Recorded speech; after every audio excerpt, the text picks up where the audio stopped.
jumpa channel di Suara dari Timur, tempat orang Timur bersuara. Terima kasih teman-teman telah mampir kembali di channel ini. Semoga saya menjumpai Anda dalam keadaan yang sehat walafiat, bahagia, dan tersenyum selalu. Ya, teman-teman sekalian, pada kesempatan ini saya ingin mengajak kita semua untuk mereaction informasi-informasi yang berkaitan dengan Timnas Indonesia.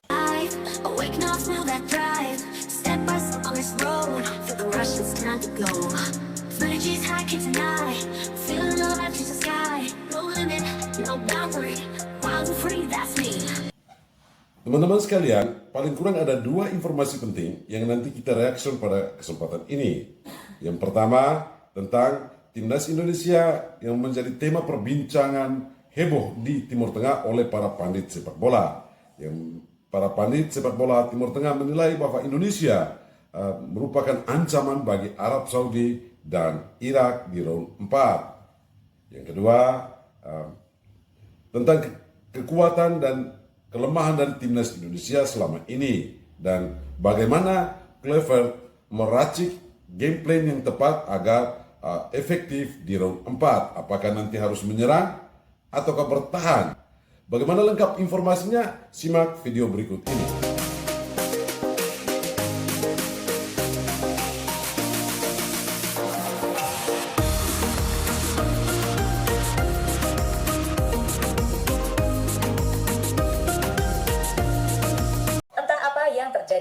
Jika dulu di round 3 kualifikasi Piala Dunia 2026 Asia, Timnas Indonesia sering dipandang sebelah mata. Ini semuanya berbalik arah.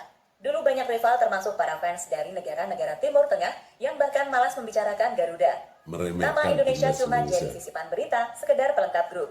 Di media luar negeri, kita kerap berada di paragraf terakhir artikel atau cuma disebut saat menyebut jadwal pertandingan. Tapi sekarang, justru sorotan lampu terang mengarah lurus ke kita. Bukan cuma di bursa transfer, bukan cuma di media sosial Asia Tenggara, tapi bahkan di forum-forum panas Arab Saudi dan Irak. Seakan semua berubah sejak round 3. Kejutan demi kejutan yang kita buat, kemenangan-kemenangan yang dianggap tidak masuk akal oleh lawan, ternyata menyisakan bekas luka di benak mereka, luka yang menyakitkan dan juga menakutkan. Teman-teman sekalian, itulah rangkuman narasi tentang Timnas Indonesia di mata negara-negara Timur Tengah, terutama kedua rival Timnas Indonesia di round 4, yakni Arab Saudi dan Irak. Lalu, bagaimana penjelasan lengkapnya? Ikuti video berikut ini. Arab Saudi adalah tim yang paling merasakan tajamnya Garuda. Bayangkan, negara yang selama ini merasakan punya hak istimewa di Asia, raksasa yang selalu masuk Piala Dunia, bisa kalah di Gelora Bung Karno. Berbagai media Arab, kekalahan itu terus dibicarakan sampai sekarang. Mengapa kita kalah dari Indonesia? Itu bukan sekedar pertanyaan teknis, tapi sudah jadi diskusi nasional. Ada yang bilang sepak bola Indonesia berkembang pesat, ada pula yang sinis menyebut kualitas Arab Saudi sedang menurun. Tapi dibalik semua alasan itu, satu hal yang pasti, kekalahan Saudi ini membuat mereka tidak lagi berani meremehkan Garuda. Dan menariknya, alih-alih percaya diri dengan status tuan rumah di round 4, publik Arab justru mulai gelisah.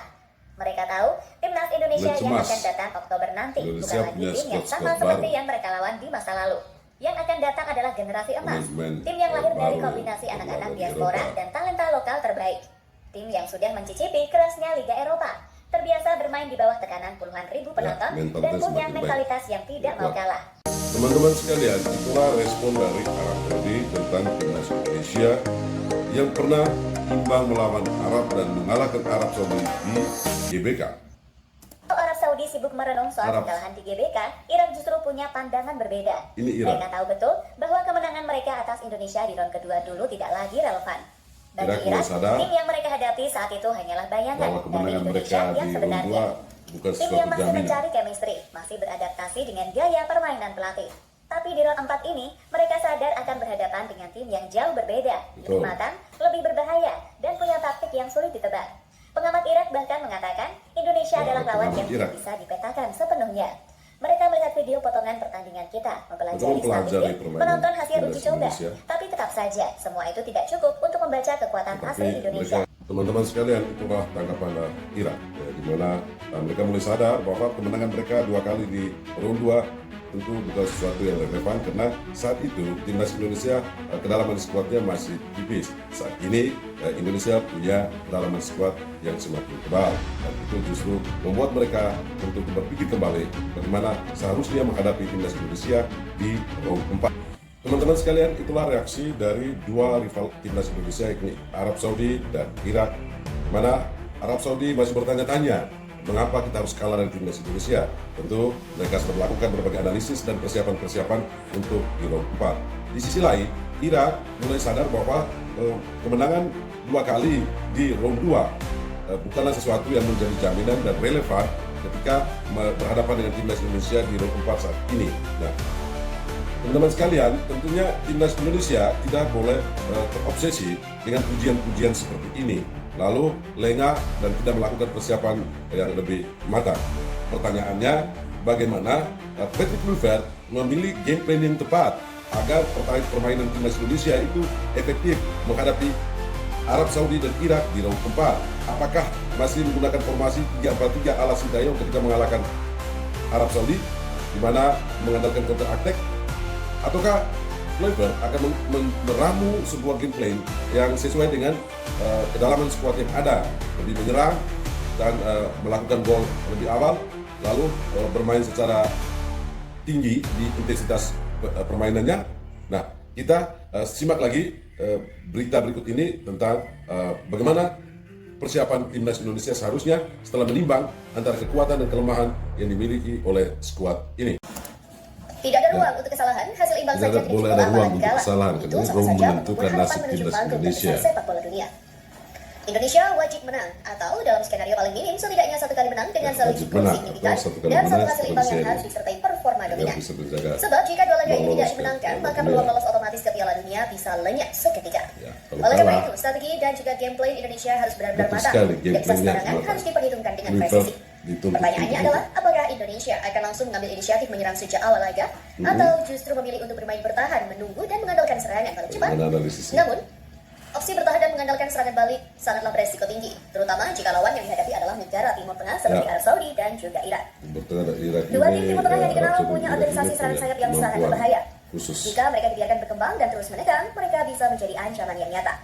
Arab Saudi sangat lihai dalam permainan sayap dengan umpan silang cepat yang mematikan. Sementara Irak dikenal dengan kekuatan duel fisik dan penyelesaian akhir yang brutal di depan gawang.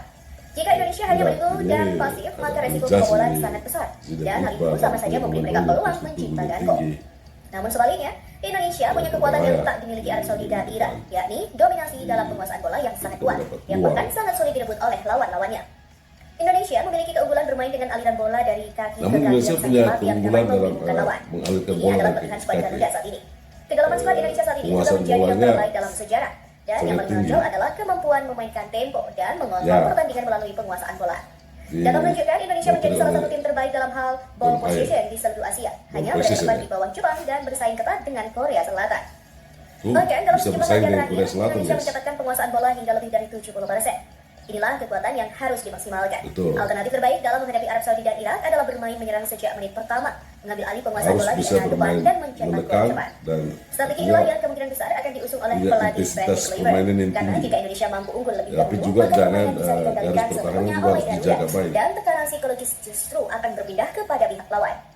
Dari segi kedalaman skuad, Indonesia saat ini menjadi yang terbaik dalam menghadapi Arab Saudi dan Irak, yang mana sebagian besarnya merumput di liga keempat Eropa. Sedangkan rata-rata pemain Arab Saudi dan Irak hampir seluruhnya berkompetisi di liga domestik. Pengamat sepak bola Timur Tengah bahkan mengakui bahwa secara taktik dan kualitas skuad Indonesia berada di atas Arab Saudi dan juga Irak. Sejumlah analis juga menyebut bahwa Indonesia adalah tim dengan penguasaan bola terbaik setelah Jepang. Bahkan tingkat dominasi Indonesia dalam permainan bola pendek dari kaki ke kaki setara dengan Korea Selatan.